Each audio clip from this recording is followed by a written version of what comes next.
Have you ever wondered what it feels like to walk through a town where danger isn't just a story?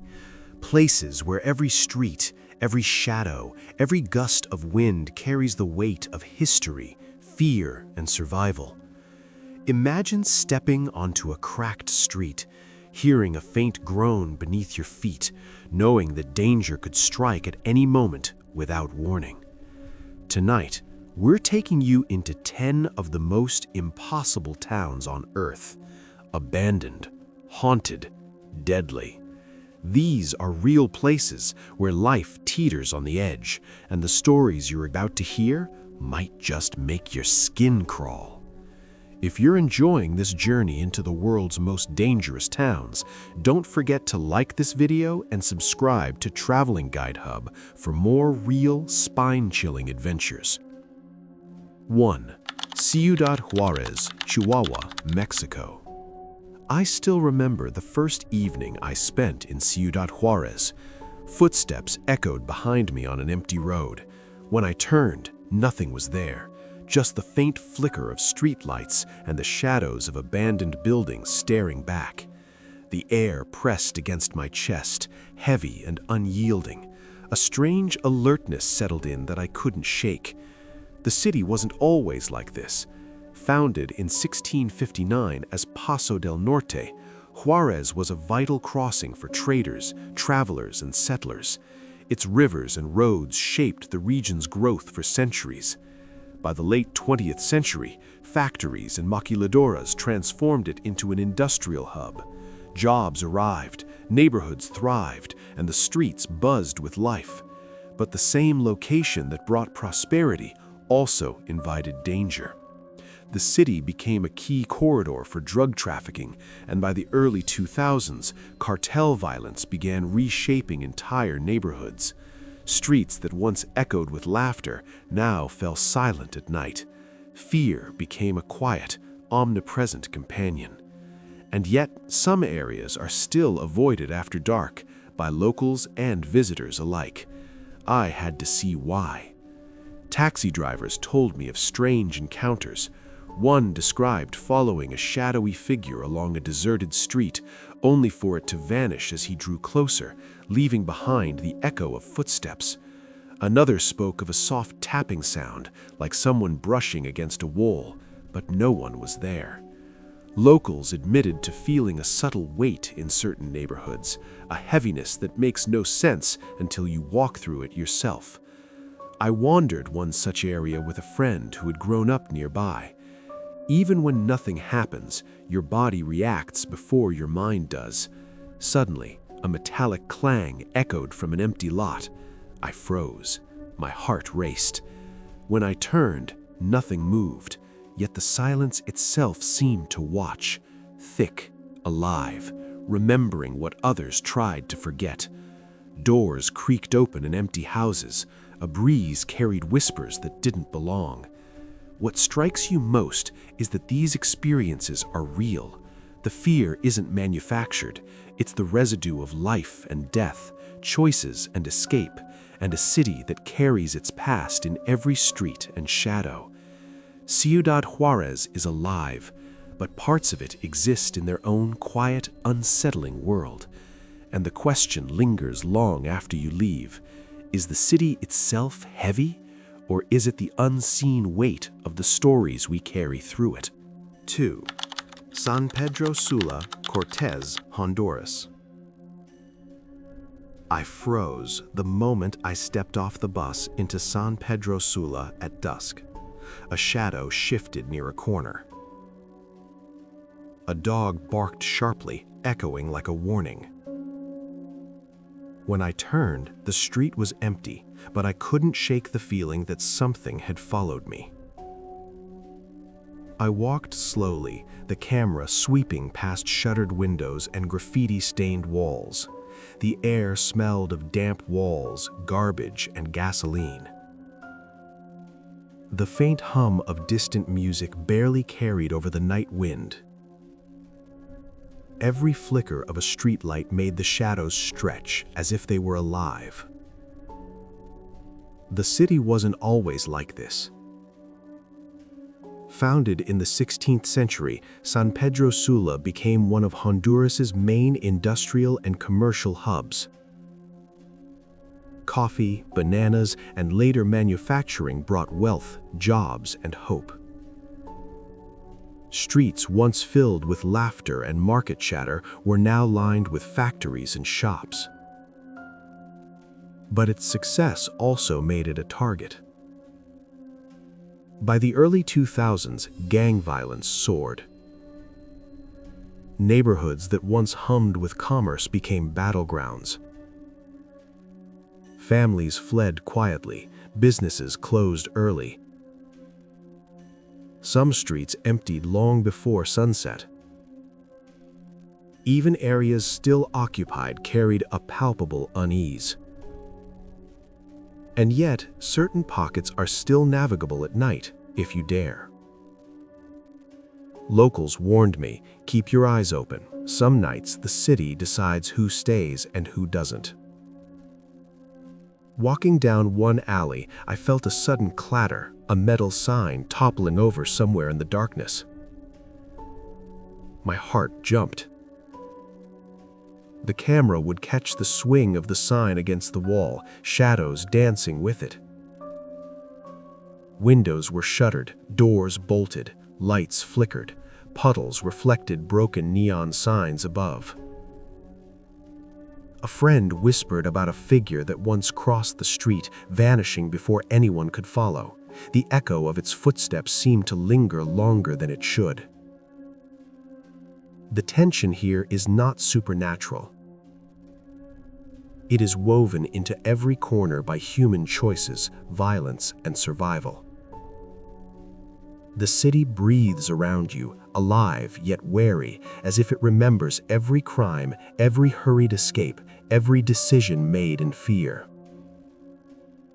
Even when nothing happens, your chest tightens, your senses sharpen.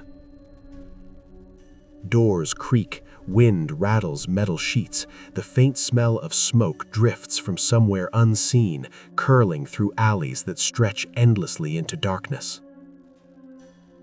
San Pedro Sula is still alive, bustling, vibrant. But parts of it exist in their own quiet, unsettling world. Walking here, you understand why danger can exist in silence just as much as in action. And as you leave, a question lingers. Is it the city that feels dangerous, or the weight of its past pressing down on everyone who dares to walk through it? 3.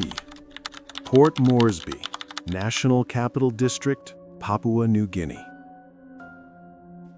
I stepped off the small plane in Port Moresby, and the humid air hit me immediately. Thick, clinging to my skin, heavy and suffocating. I could smell smoke, diesel, and salt from the nearby harbor. A dog barked in the distance. The rattle of shutters echoed as wind pushed against abandoned doors. A shadow darted across a dimly lit alley. It vanished before I could follow. My chest tightened. Every instinct screamed that I wasn't supposed to be here alone.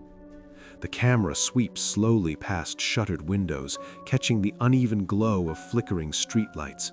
Puddles reflect the dim light, stretching shadows across the alley. Port Moresby wasn't always dangerous. Founded in the 19th century as a small colonial port, it gradually became the capital of Papua New Guinea. Trade, government, and culture centered here. Markets grew, neighborhoods spread across hills and coastlines. People came seeking jobs. But rapid urbanization, poverty, and inequality fueled the rise of gangs and organized crime.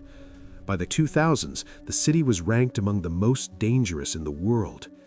Areas so risky that even locals avoid them after dark. I ventured into one such district with a local guide. "Don't trust the shadows," he warned. "They move faster than you think." As we walked, a tin can clattered suddenly across the alley. My heart jumped. The camera pans to the alley stretching ahead, dimly lit. Puddles reflect uneven light. Windows are shuttered. Streetlights flicker. The humid air presses against my skin, sticky and heavy, making each step feel like wading through the night itself. The guide shared stories of people being followed for blocks, unseen presences leaving only awareness behind. Laughter, sudden shouting, crashes in empty streets. No one was ever found. Even now I could feel it. The tension vibrates in the air, the walls, and the ground beneath my feet. The smells of cooking fires, diesel, and damp concrete saturate every alley. Port Moresby's danger isn't a legend. It's in the choices of people, the history of crime, the invisible line between survival and threat. Walking here, I understood why even locals sometimes avoid certain streets completely after dark. Every step reminded me, danger doesn't need to be loud to be real. And as I left the city, a question lingered. Are the streets themselves that are dangerous, or the weight of the lives and stories unfolding in their shadows? 4. Kabwe, Central Province, Zambia. I felt the heat the moment I stepped onto the cracked streets of Kabwe. The sun-baked ground clung to my shoes with every step. Dust swirled in faint clouds, carrying the metallic tang of old mines. A distant clang echoed. A low hum seemed to come from nowhere. Suddenly, a piece of corrugated metal rattled against a wall. I jumped, heart racing, but when I spun around, nothing moved. The humid, sun-baked air pressed against my skin, heavy and sticky. The camera pans slowly over abandoned houses, heaps of rusting machinery, and puddles reflecting the dying light. Shadows stretch with every flicker. Kabwe wasn't always like this. Founded in the early 20th century as a mining town, it became central to Zambia's lead and zinc production. The mines brought jobs, families, and growth. Streets were lined with homes and markets. But decades of mining without safety measures left a toxic legacy. Lead spread through soil and water. Families slowly abandoned neighborhoods. Factories went silent. By the 2000s, Kabwe was known not just for pollution, but for its unsettling stillness. I walked with a local guide through the old mining district. Even if no one is here, he warned, the town has a way of reminding you it's alive. A gust of wind sent a metal sheet clanging. I froze. Then, from behind a pile of scrap, a loose brick tumbled with a sharp thunk. My heart jumped. The camera sweeps past shuttered windows and shadowed walls. Puddles reflect every flicker of light. Locals describe the unease differently. Footsteps echo in abandoned alleys. A faint hum vibrates through the ground. A metallic taste lingers in the air. One man said he felt eyes on him in empty streets. The tension is physical. Heat, dust, and chemicals press against you. Each step feels heavier. Kabwe's danger isn't a ghost story. It's a legacy of human choices and environmental consequences. Walking its empty streets, you understand why even daylight feels uneasy.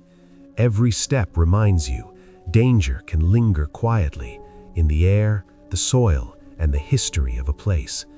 And as I left, the question lingered.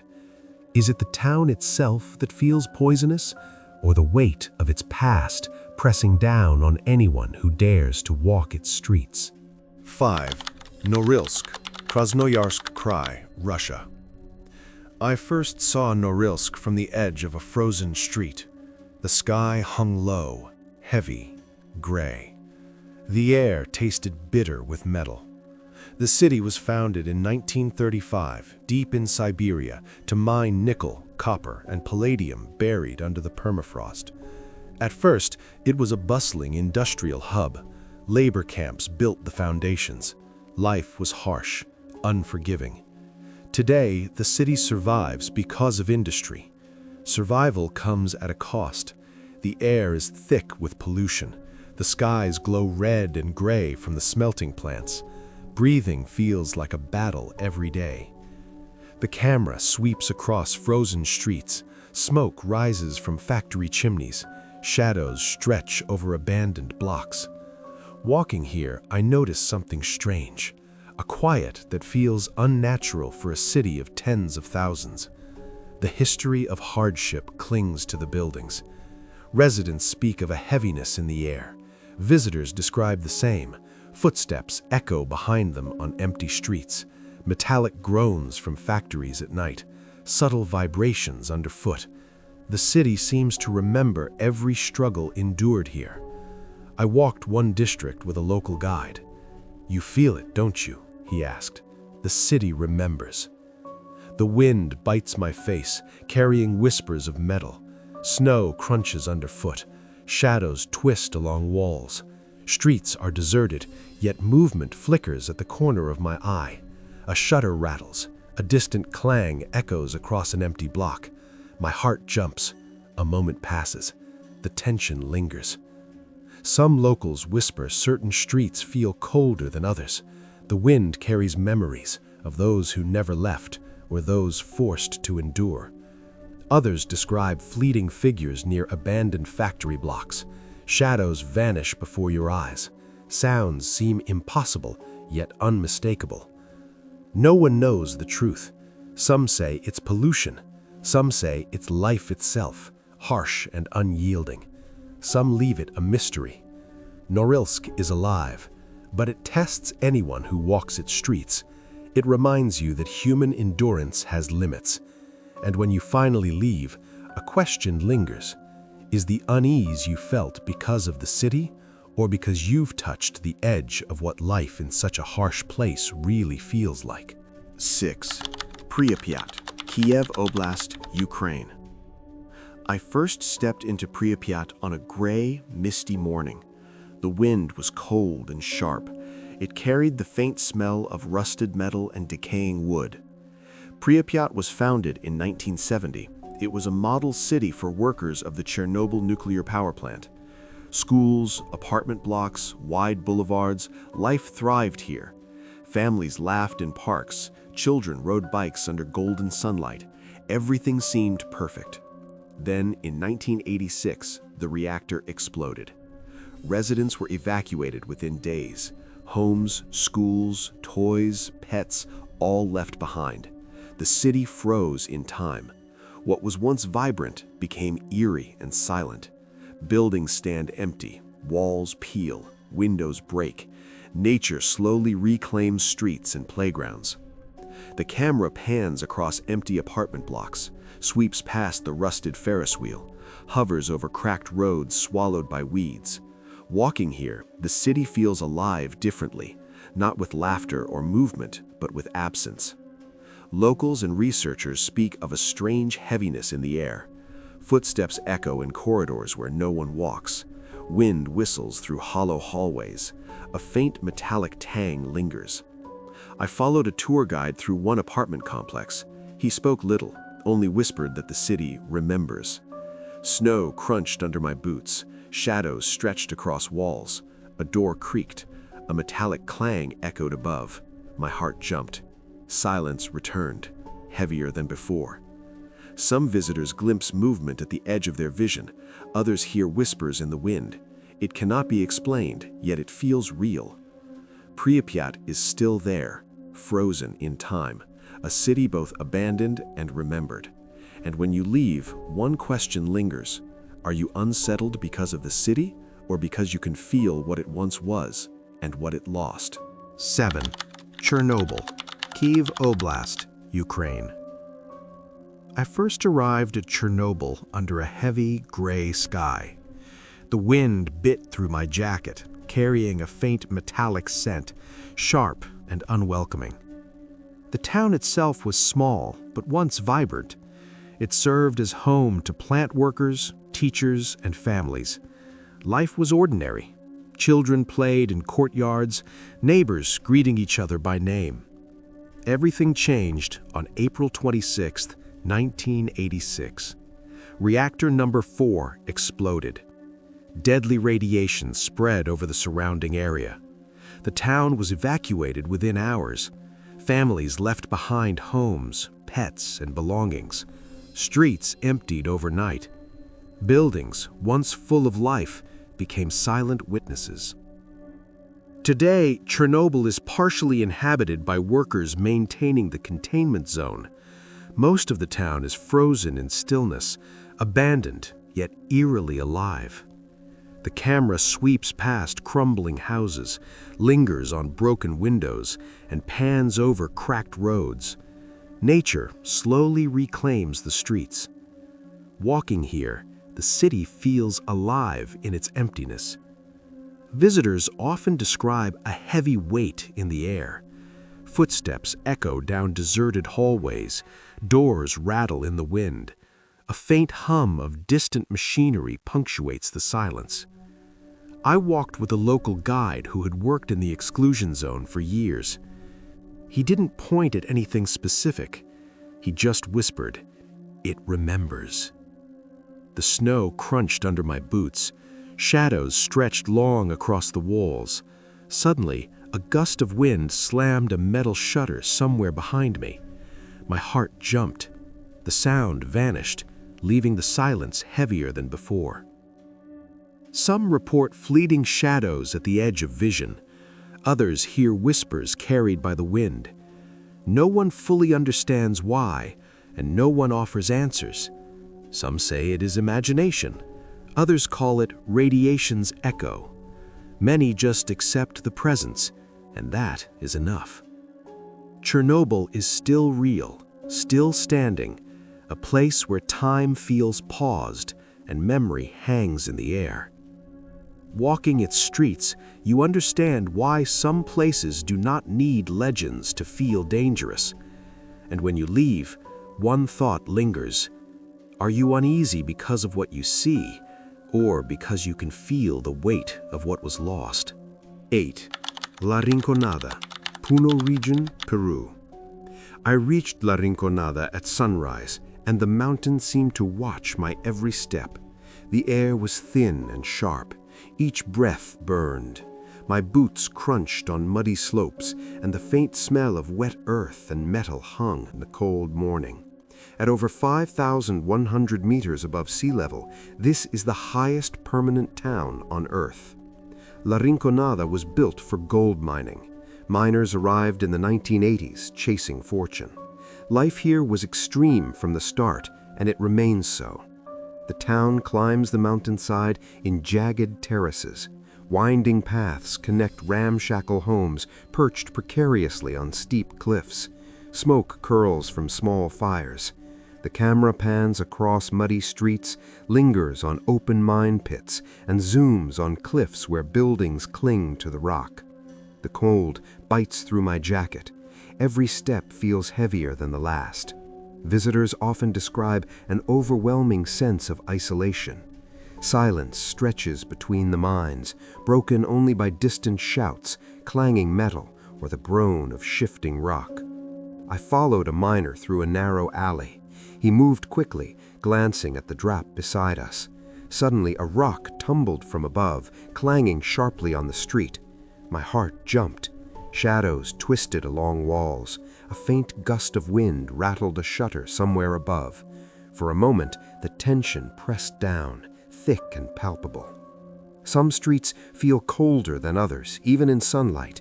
Shapes flicker at the edges of vision. Footsteps echo where no one walks. The town watches quietly. Mining is harsh. Life is harsher. The altitude punishes every step. Hours of work, little pay, no forgiveness for mistakes. The town punishes errors subtly. Sudden winds, unstable ground, the constant ache of altitude. You feel it in your chest. La Rinconada is real, unforgiving, relentless. It challenges human endurance in ways most cannot imagine. Walking its streets, you understand why some places are impossible to live in without surrendering a part of yourself. And when you leave, one thought lingers. Are you exhausted from the altitude, or from the town quietly showing you the edge of human survival? 9. Centralia, Pennsylvania, United States. I first arrived in Centralia on a foggy morning. Mist hung low over cracked streets. The air smelled faintly of smoke and damp earth. At first glance, it looked like any small town, but something felt off. Centralia was founded in the mid-1800s as a mining community. Families lived here. Children played in the streets. Miners descended daily into the coal veins beneath the town. Life was ordinary, familiar, steady. Then, in 1962, an underground coal fire ignited. No one imagined it would burn for decades. The camera pans across empty streets, lingering on abandoned houses. Mailboxes lean crookedly. Grass pushes through asphalt cracks. Smoke rises from fissures in the ground, curling like invisible fingers. The town survives, but not like it used to. Most residents left, leaving a skeleton of what once was. Walking here, the silence is thick. The ground feels warm underfoot from the underground fire. Distant hissing escapes from vents in the cracked roads. My boots crunch on loose gravel. Every sound echoes, amplified by empty streets. A door rattles suddenly. A sharp hiss escapes from a fissure nearby. My heart jumps. For a brief moment, it feels as if the town itself is alive, aware of every step. Some visitors report fleeting shadows along abandoned walls. Others hear footsteps echo where no one walks. The air can feel heavy, almost metallic. Some say it's the fire beneath. Others call it the town's memory. Whatever the cause, it lingers, pressing on your chest, lingering long after you leave. Mining and fire have shaped this place. Life in Centralia is a lesson in endurance, though few remain to bear it. Streets punish mistakes. Smoke and heat rise unexpectedly from the earth. Buildings groan. Footsteps echo. You feel it in your chest, the constant reminder that the ground beneath your feet is not entirely stable.